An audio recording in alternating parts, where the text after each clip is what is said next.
Livro O Tribunal que Condenou Jesus Cristo, Padres Joseph e Agostinho Lema.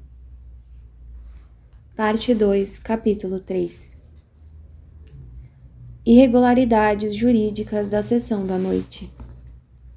Duas sessões consagradas pelo Sinédrio ao seu procedimento público contra Jesus Cristo, a primeira na noite de 14 de março, irregularidades que foram cometidas, primeiro, na escolha do tempo, segundo, no primeiro interrogatório de Jesus por Caifás, terceiro, no depoimento das testemunhas, quarto, no segundo e terceiro interrogatório de Jesus por Caifás, quinto, na condenação pronunciada pelo Sinédrio.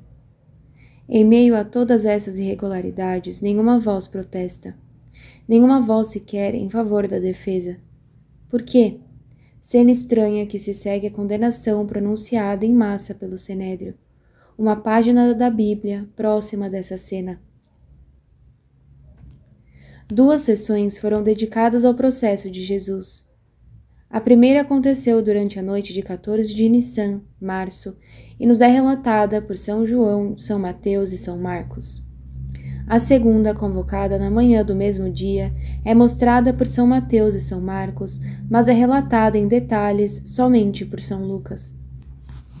O Sinédrio está então reunido, mas dessa vez não é em segredo, pois trata-se de julgar Jesus de uma maneira pública.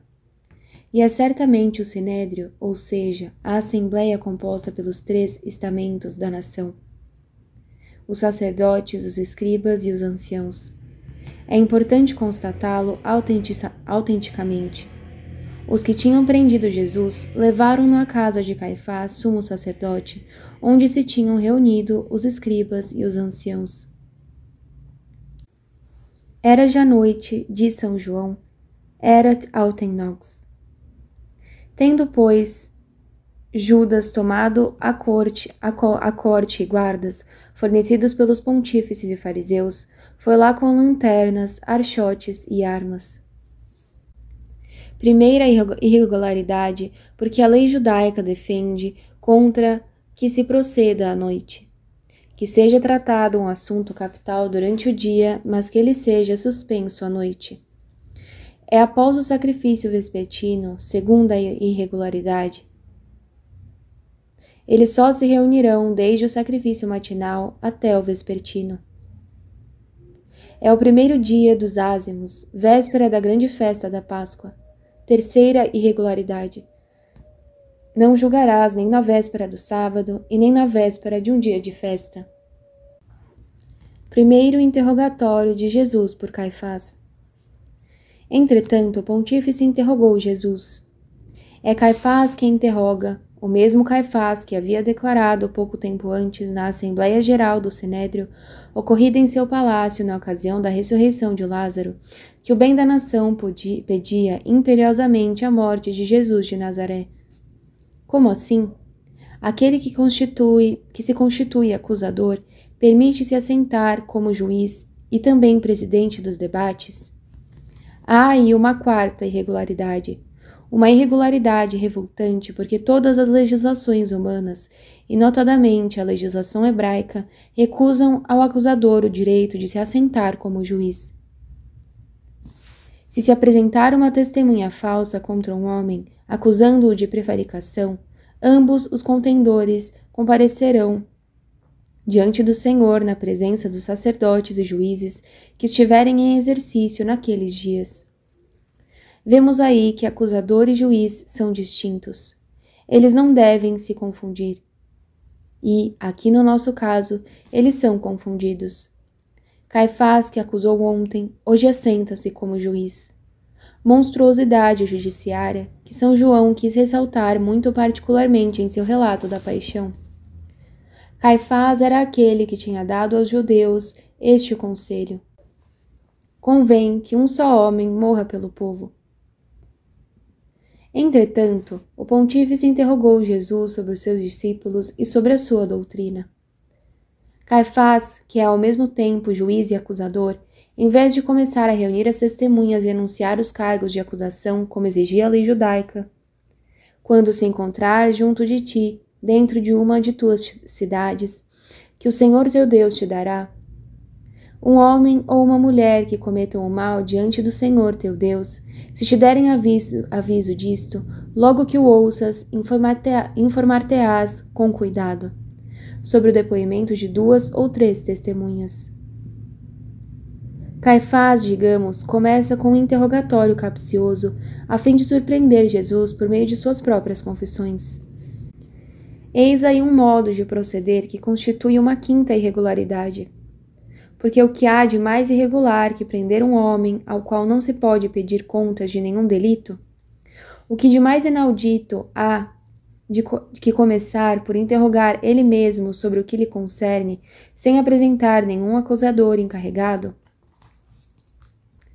Eu falei publicamente ao mundo, ensinei sempre na sinagoga e no templo, onde concorrem todos os judeus.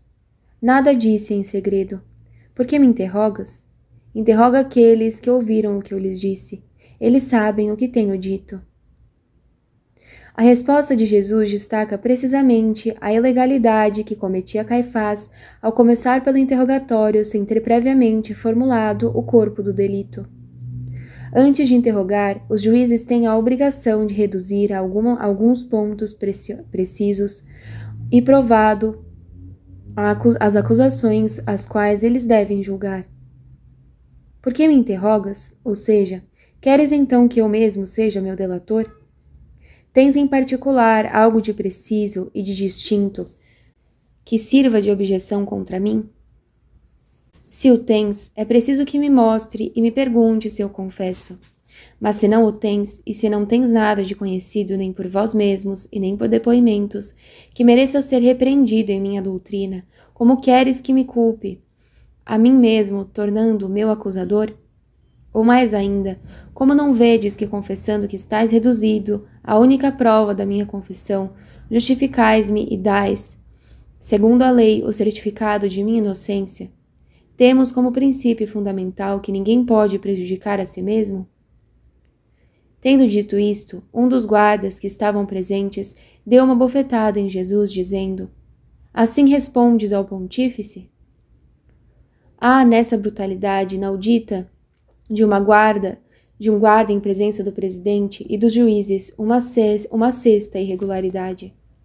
Sim, é uma injustiça gritante que alguém ouse, em presença do presidente e dos juízes, maltratar sem razão e sem autoridade aquele a quem eles haviam citado em seu tribunal. Não é ordenado em todas as legislações que quem quer que seja acusado encontra-se sob a proteção da lei e dos juízes até que ele tenha sido condenado? Aqui, o silêncio guardado e a impunidade concedida provam que o Conselho ratifica a violência e aceita a ilegalidade. São uma prova evidente da iniquidade dos juízes e, em particular, daquele que os preside. Porquanto, se a Bíblia e a Mishnah ordenam empregar em relação ao acusado termos que respiram a humanidade e a benevolência, ó meu filho, dá glória ao Senhor Deus de Israel e confessa-me, declara-me o que fizeste. Com mais forte razão, elas proíbem todo apelo a uma violência injusta e à brutalidade. Jesus respondeu-lhe: Se falei mal, mostra o que eu disse de mal. Se falei bem, por que me feres? Eis toda a extensão dessas palavras. Se falei mal contra o pontífice ou contra a verdade, preste testemunha desse mal e prove onde cometi falta. Mas se eu não disse nada contra o pontífice nem contra a verdade, se me limitei a ressaltar a ordem natural do procedimento, como é meu direito, se não o fiz usando termos que possam ser repreendidos nem na base e nem na forma, por que me feres? Jesus Cristo tinha o direito de dizer coisas muito mais fortes não somente contra esse indigno soldado, mas contra o sumo sacerdote e presidente que autorizava tranquilamente tão manifesta violência. Se absolutamente não o fez, foi porque não queria desonrar o sacerdócio na pessoa daquele que o revestia. Mas ele não deixou por isso de defender com força e dignidade a sua inocência. Depoimento das testemunhas. Entretanto, os príncipes, os sacerdotes e todo o conselho procuravam algum falso testemunho contra Jesus, a fim de o entregarem à morte, e não o encontravam, posto que tivessem apresentado muitas testemunhas falsas. Depois das palavras de Jesus Cristo, que havia apelado ao depoimento das testemunhas, tornou-se impossível condená-lo se não se produzisse algum depoimento acusatório. O que faz então o Sinédrio? Envia a guarda em busca de testemunhas entre a plebe e inclusive ordenam que se suborne as testemunhas. Ó monstruosa iniquidade! Não somente se abstém, cometendo uma sétima irregularidade, de examinar com cuidado a qualidade das testemunhas e a verdade das suas declarações, conforme havia ordenado Deus por meio de Moisés a todos os juízes. Quando estes, depois de um diligentíssimo exame, conhecem que a testemunha disse, mas violará, cometendo uma oitava irregularidade, a lei fundamental que obrigava os juízes a tomar das testemunhas o juramento de não dizer nada mais que a verdade. Pensa que uma grande responsabilidade pesa sobre ti. Ademais, esses juízes iníquos, subornando falsas testemunhas, caem eles mesmos sob o peso da lei, que lhes ordena expressamente castigar o falso testemunho. Quando estes, depois de um diligentíssimo exame, conhecerem que a testemunha disse uma mentira contra o seu irmão, não terás compaixão dele, mas exigirás vida por vida, olho por olho, dente por dente, mão por mão, pé por pé. Mas esta lei eles mesmos a violam e fazem com que os outros a violem. Nona irregularidade. Na verdade, já não são mais juízes, são uma caterva de homicidas, sedentos do sangue de um justo. Não há que se pareça mais a esta estranha assembleia que aquela que se reuniu por ordem de Jezabel para condenar ao inocente Nabote. Escreveu ela, pois, uma carta em nome de Acabe, selou-a com o selo do rei e enviou-a aos anciãos e aos principais que habitavam na cidade de Nabote. O assunto da carta era este: prolongai em jejum, fazei sentar Nabote entre os primeiros do povo e subornai contra ele 2 homens, filhos de Belial, que profiram contra ele este falso testemunho.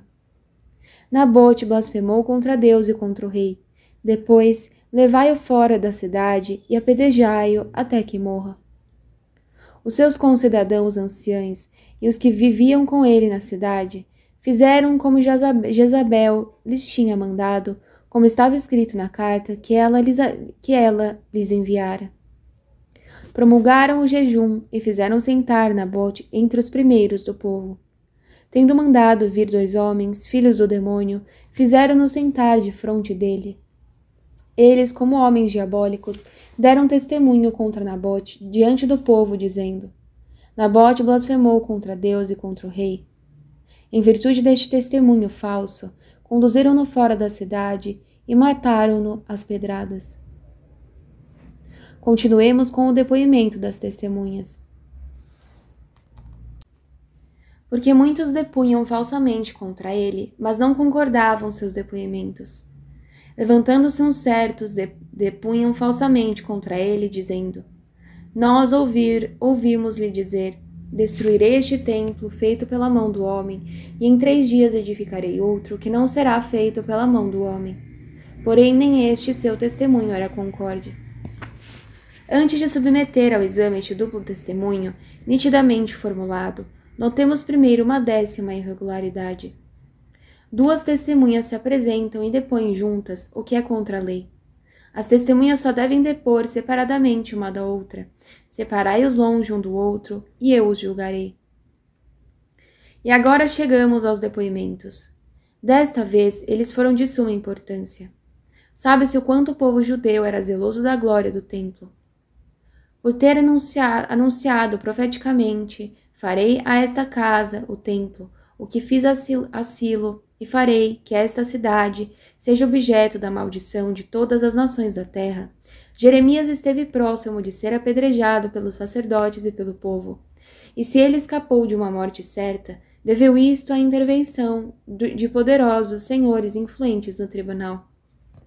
A acusação formulada contra Jesus pelas duas testemunhas era, portanto, da mais alta gravidade.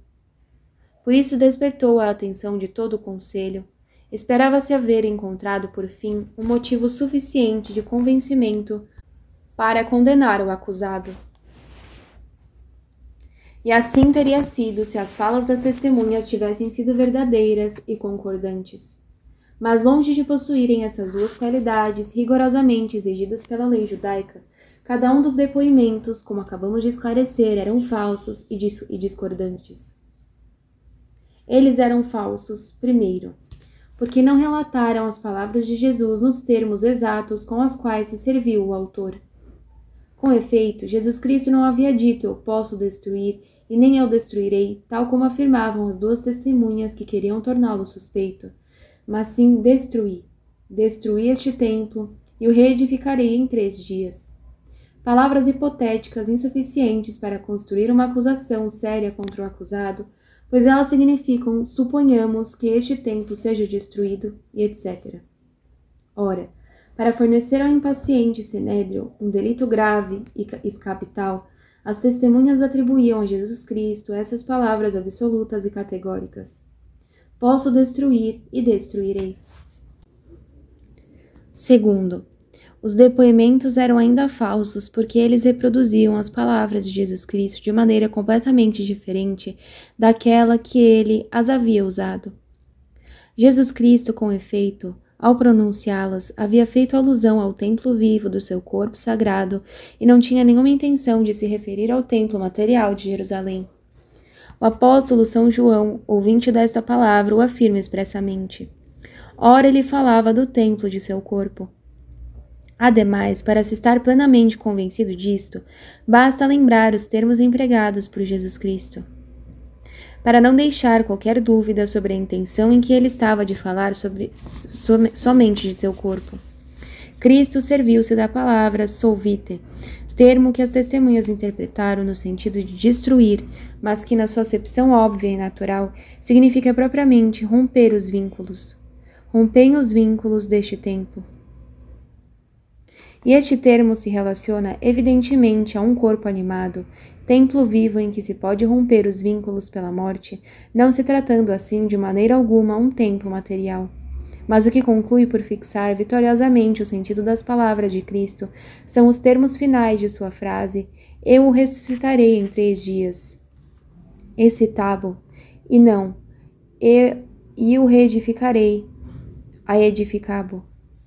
Se Jesus tivesse feito alusão ao templo material de Jerusalém, ele teria se servido das palavras destruir e edificar, mas porque ele não tinha em vista senão um templo místico, seu corpo sagrado, ele havia empregado termos de romper os laços e ressuscitar. O paralelismo dessas expressões empregadas deliberadamente terminam, portanto, em desculpar Jesus Cristo de qualquer intenção culpável referente ao templo de Jerusalém, e a conclusão em relação às testemunhas não pode ser senão uma dessas duas coisas. Ou eles compreenderam mal Jesus Cristo, como haviam mal compreendido outros judeus que exclamaram ao ouvi-lo: este templo foi edificado em 46 anos, e tu reedificarás em 3 dias? Ou então, tendo compreendido perfeitamente o pensamento de Jesus Cristo, eles reproduziram-no por um obscuro desejo, dando um sentido completamente diferente daquele exprimido na ocasião. Neste caso, eles eram duplamente falsas testemunhas, porque não somente imputaram a Jesus Cristo essas palavras, eu posso destruir, eu destruirei, que Cristo não havia pronunciado, mas ainda porque, ao referir-se ao templo de Jerusalém com palavras que não lhe concerniam em absoluto, falsificavam o sentido no qual essas palavras haviam sido proferidas. Há mais. Mesmo se as testemunhas tivessem dito a verdade e Jesus Cristo tivesse pronunciado realmente as palavras atribuídas a ele, juridicamente suas declarações não podiam ser aceitas. A razão é que, sendo a lei judaica um testemunho, não tinha valor se aqueles que o prestavam não estavam de acordo sobre o mesmo fato em todas as suas partes. Por exemplo, se se tratasse do crime de idolatria, considerado o pior no antigo Estado judeu, Se uma testemunha assegura ter visto um israelita adorar o sol e o outro tê-lo visto adorando a lua, ainda que os dois fatos provem igualmente a idolatria e que ela seja um crime horrível, a prova é incompleto e o acusado absolvido. Ora, tal era o caso das testemunhas perante Jesus Cristo e na presença dos juristas do Sinédrio. Ao depor que Jesus havia dito, eu destruirei esse templo feito de mãos humanas, a primeira testemunha acusava Cristo de um desejo de atentar contra a religião e contra uma propriedade nacional, enquanto que por seu depoimento eu posso destruir o templo de Deus. A segunda testemunha atribuía a Jesus somente uma palavra de fanfarronice e jactância. Não havia, portanto, concordância de testemunhos, conforme enfatiza justamente o evangelista São Marcos. Porém, nem este seu testemunho era concorde. Por conseguinte, a menos que se cometesse uma 11ª irregularidade, Jesus Cristo deveria ser absolvido. Segundo interrogatório de Jesus por Caifás. Pois bem, foi cometida esta 10ª irregularidade. Longe de descartar essas declarações discordantes, conforme pedia a justiça, Caifás as aceita e converte-as em base para um segundo interrogatório. Então, levantando-se no meio da assembleia, o sumo sacerdote interrogou Jesus, dizendo: Não respondes nada? O que é que estes depõem contra ti? Era como se dissesse: Não ouves as acusações acachapantes que essas testemunhas fazem cair sobre ti? O que tens a dizer? Diga. Caifás esperava que Jesus, provocado em seu amor próprio, desse explicações, e assim suas respostas o levariam mais longe do que ele queria. Ele, porém, estava em silêncio e nada respondeu. A causa de Jesus defendia-se a si mesma. Não havia nem necessidade de advogar por ela. Visto que Jesus não havia aludido de modo algum ao templo material de Jerusalém, mas ao templo místico de seu corpo, a explicação que se esperava dele encontrava-se em suas palavras, mas relatadas tal como elas haviam sido ditas e não falsificadas pelos testemunhos. Quanto a Caifás, Jesus não lhe respondeu nada para mostrar que ele havia sido descoberto. Seu silêncio era uma recriminação eloquente. E nessa hora cumpria-se o oráculo de Davi. Armaram laços os que atentam contra a minha vida, e os que procuram a minha desgraça ameaçam desditas, todo dia maquinam enganos. Eu, porém, como um surdo não ouço, e sou como um mudo que não abre a boca. E tornei-me como um homem que não ouve e que não tem réplica na sua boca. É surpreendente como esse tranquilo e majestoso silêncio de Jesus não tem aberto os olhos de seus juízes. É tão pouco natural que um homem guarde esse silêncio em circunstâncias nas quais a sua vida está em jogo. Dentro de poucas horas, Pilatos, apesar de pagão, se surpreenderá com o silêncio que Jesus também manterá perante ele. Se sentirá imbuído de perturbação e respeito e se esforçará para evitar o suplício de Cristo. Mas aqui, Caifás e o Sinédrio, longe de reconhecer em seu silêncio aquele que havia sido profetizado por Isaías, que indicou até mesmo seu silêncio e sua atitude, não abriu a sua boca como uma ovelha emudecida levada ao matadouro. Sentem crescer sua fúria. Não querem ser sobrecarregados por muito tempo pelo silêncio acusador que lhes confunde e domina. Uma saída. Era-lhes preciso uma saída para acabar rápido com isso. E Caifás saberia como encontrá-la. Terceiro interrogatório de Jesus por Caifás. Ele, porém, estava em silêncio e nada respondeu. Interrogou-o de novo o sumo sacerdote e disse-lhe: És tu o Cristo, filho de Deus bendito? Uma coisa importantíssima a se constatar é que aconteceu uma mudança súbita na acusação. Com efeito, não há mais questões, nem testemunhas, nem depoimentos. Caifás, por assim dizer, joga-os todos fora, e ao fazer isso declara insuficientes todos os testemunhos tão penosamente buscados até então e vergonhosamente recolhidos. Confessa, dada a necessidade em que se encontra de interrogar o próprio Jesus Cristo sobre seu estado, que não havia nenhuma palavra e nenhuma ação para censurá-lo. Mas então, por que Jesus Cristo está amarrado? Por que fora trazido perante o sinédrio como um malfeitor? Se porém não se sabe se ele o é, e se eles se encontram reduzidos a tentar descobrir isso da própria boca dele? As testemunhas de suas declarações já foram descartadas. A cena muda e agora só aparece Caifás. Ele, que já é juiz e presidente do tribunal, vai ocupar o lugar das testemunhas e adotar pela segunda vez o papel de acusador. Mas, ao declarar-se parte contrária a Jesus Cristo, sendo que assim suas funções lhe impediam de ser outra coisa além de juiz, juiz da acusação e da defesa, acumula a 12ª irregularidade. E uma 13ª é o juramento com que impõe a Jesus Cristo. Eu te conjuro por Deus vivo que nos diga se tu és o Cristo, Filho de Deus. Era as testemunhas que era preciso fazer essa terrível adjuração para lhes obrigar a dizer a verdade. Assim o queria a lei. Pensa bem que pesa sobre ti uma grande responsabilidade. Se fizeres com que o acusado seja condenado injustamente, Deus te pedirá contas, como pediu contas a Caim pelo sangue de Abel. Mas se o juramento era obrigatório para as testemunhas, ele estava proibido para o acusado, pois assim ele estaria diante da alternativa de perjurar ou de se incriminar a si mesmo. Temos como princípio fundamental que ninguém pode prejudicar a si mesmo. Ora, nesse iníquo processo, nenhum juramento foi exigido das testemunhas, mas do acusado exigiu-se.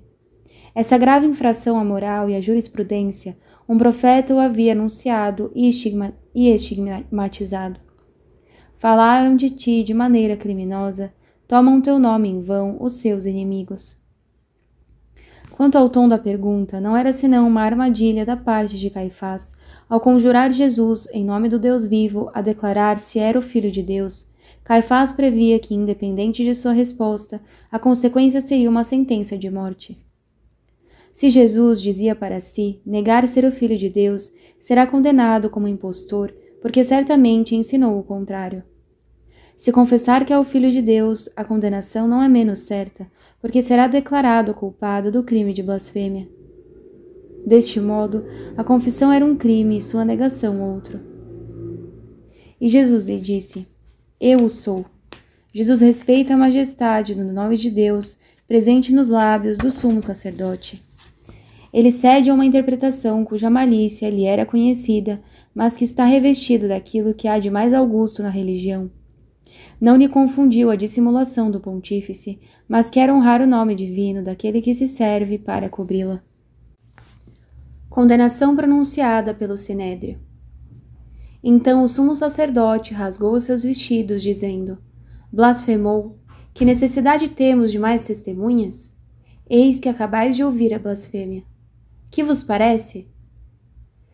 Precipita-se o desenlace e se acumulam as irregularidades. O sumo sacerdote rasga suas vestes. Um juiz que se irrita, que se encoleriza a ponto de rasgar suas vestes. Não somente há aí uma 14ª irregularidade em matéria de justiça, pois existe uma violação da doçura e do respeito para com o acusado prescritos pela lei ao juiz hebreu. Ó meu filho, dá glória ao Senhor, Deus de Israel, e confessa-me e declara-me o que fizeste. Mas há também uma violação da lei religiosa que proíbe expressamente o sumo sacerdote de rasgar suas vestes. Todo israelita podia fazê-lo como sinal de dor, mas não o sumo sacerdote. Era-lhe proibido com uma interdição absoluta, porque suas vestes, ordenadas por Deus, eram a figura do sacerdócio. O pontífice, isto é, o sumo sacerdote entre seus irmãos, sobre cuja cabeça foi derramado o óleo da unção, e cujas mãos foram consagradas para o sacerdócio, e que foi revestido das santas vestes, não descobrirá sua cabeça, não rasgará suas vestes. Rasgaste tuas vestes, ó Caifás. Não acabará o dia sem que o véu do templo se rasgue também. Ambos sinais de que o sacerdócio de Araão e o sacrifício da lei de Moisés foram abolidos para dar lugar ao sacerdócio eterno do pontífice da nova aliança. Blasfemou. Há 2 irregularidades nesse grito do pontífice. Uma 15ª, porque criminaliza a resposta do acusado antes de tê-la examinado. Essa resposta foi dada nos mesmos termos da pergunta. Caifás havia perguntado a Jesus Cristo se ele era filho de Deus, e Jesus Cristo lhe responde: Eu o sou. A equidade exige, então, examinar se Jesus disse a verdade. Que se ordenasse, então, que fossem trazidos os livros santos, abrisse-os em seu tribunal, enumerasse as características do Messias e buscasse, sobretudo, se ele era mesmo filho de Deus. Uma vez feito isso, que fossem examinadas todas essas características no personagem que teve diante de vós e que se proclama filho de Deus. Se de todas as características anunciadas pelos profetas faltasse uma só, então que se afirmasse clara e valentemente que blasfemou.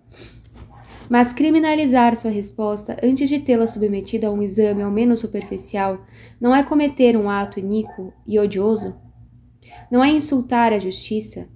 Não é violar o mais elementar dever do nosso cargo examinar as questões?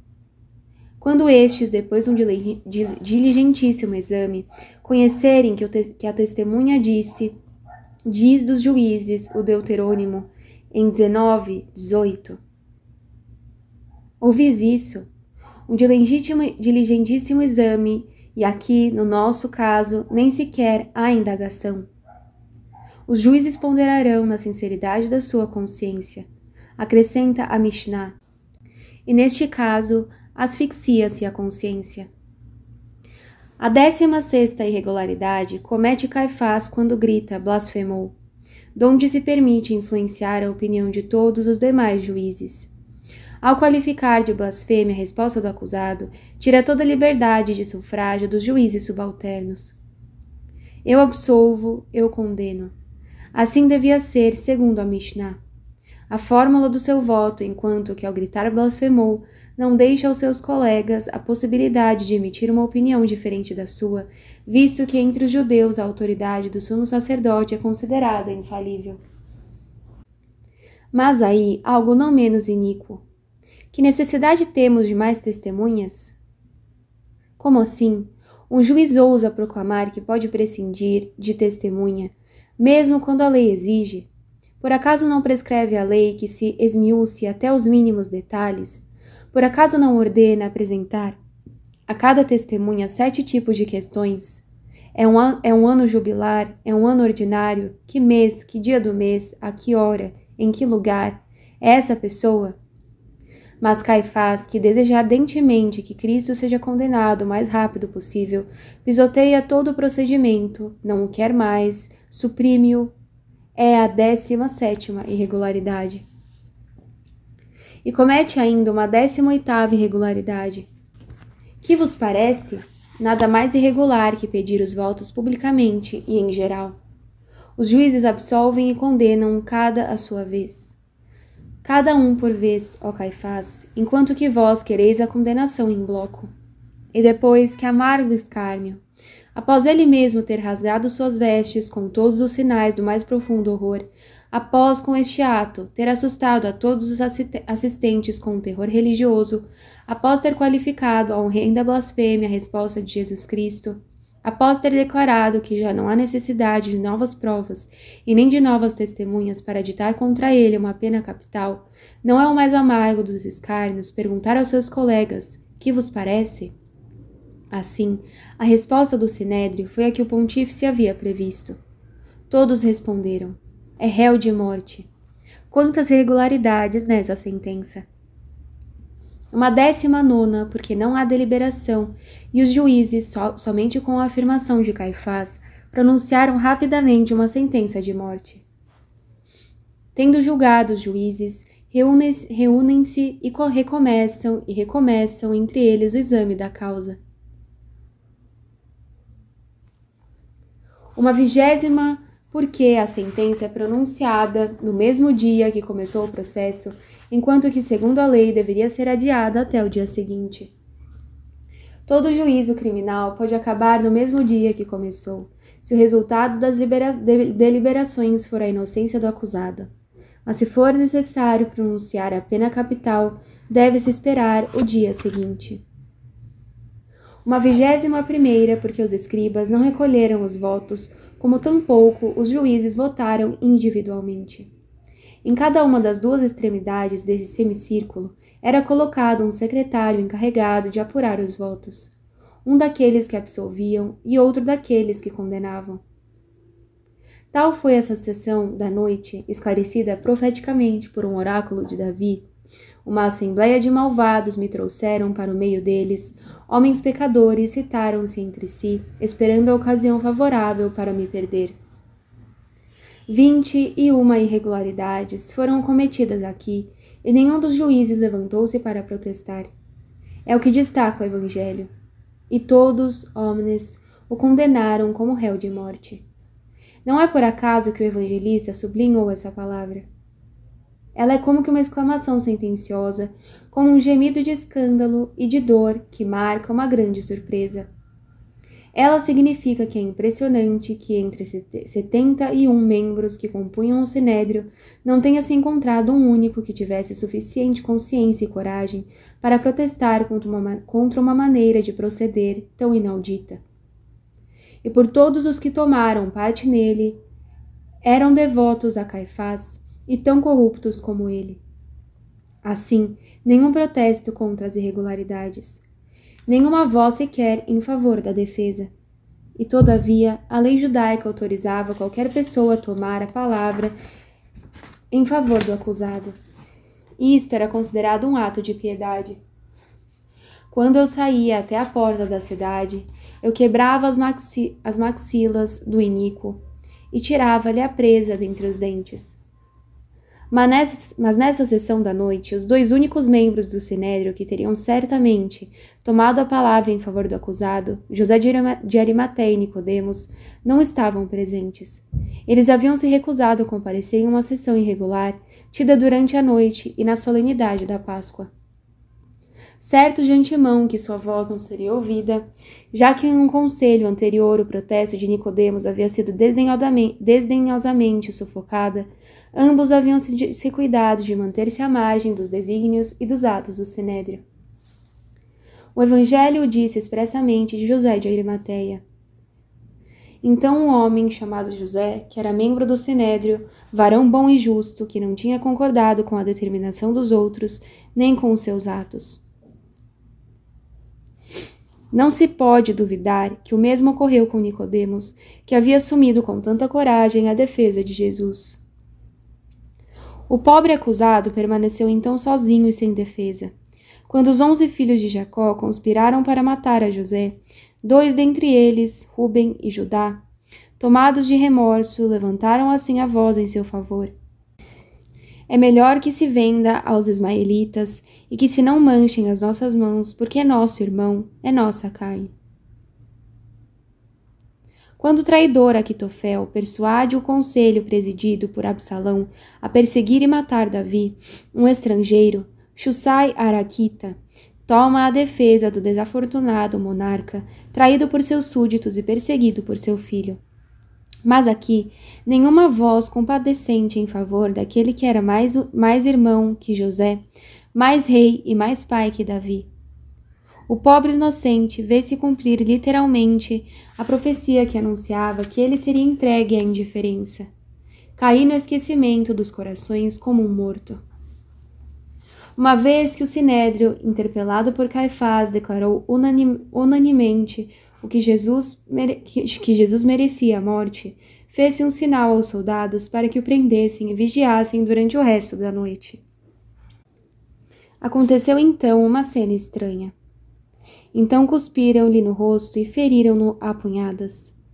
Outros deram-lhe bofetadas, dizendo: Profetiza, Cristo, diz-nos quem é e quem te feriu. Assim, após sua condenação, Jesus foi entregue aos soldados e aos guardas, aos quais foi dada liberdade para que praticassem sobre sua pessoa todos os ultrajes que quisessem. Muitos autores consideraram essa noite cruel como um dos maiores tormentos da paixão de Jesus Cristo. O certo é que, do ponto de vista jurídico, foi uma barbaridade. Em toda nação civilizada, um condenado, por criminoso que seja, encontra-se, até a hora do suplício, rodeado de toda a proteção da lei. E jamais se viu em parte alguma juízes tolerarem, da parte dos soldados e guardas, excessos que repugnam não só a justiça, mas também a natureza, e parece-nos a própria razão. Visto que essa enormidade foi cometida após ter terminado a sessão da noite, não acrescentaremos ao elenco, já numeroso, de irregularidades. Mas vergonha, 1000 vezes vergonha, será a Caifás que, ao tolerar essa licença e essas vexações que acontecessem em sua própria casa, assumiu sobre a sua cabeça a vilania dos filisteus contra a pessoa de Sansão. Como Sansão, que era sua figura, Jesus Cristo foi rodeado por pessoas que, se desfrutando de suas desventuras, entretiveram-se cuspindo na sua cara e enchendo-o de escárnios.